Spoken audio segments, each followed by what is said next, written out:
Have you ever wondered why a small battery can light a tiny bulb, or why a phone charger and a wall socket are not the same? The answer begins with electrical voltage. Electrical voltage is the push that moves electric charges through a wire. You can think of it like the pressure of water in a pipe. If the water pressure is high, water moves strongly. If the pressure is low, the flow is weaker.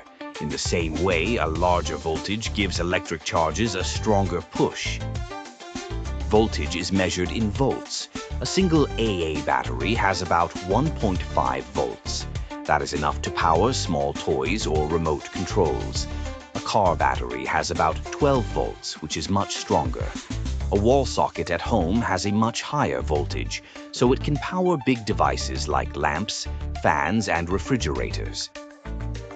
Here is a simple example. Imagine an electric circuit like a loop of road. The battery is like a hill.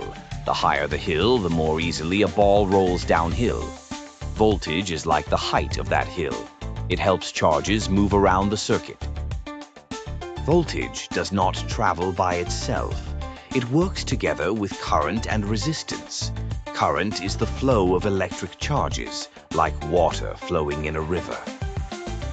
Resistance is anything that slows the flow, like a narrow pipe or a rough road. When voltage is higher, current can be larger if the resistance is not too great. You can see voltage in everyday life. A flashlight works because its battery gives voltage to push current through the bulb.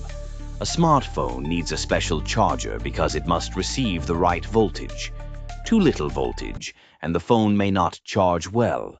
Too much voltage, and it can be damaged. Voltage is one of the basic ideas in electricity. It tells us how strongly electricity is being pushed, and that simple idea helps explain how many electric devices work.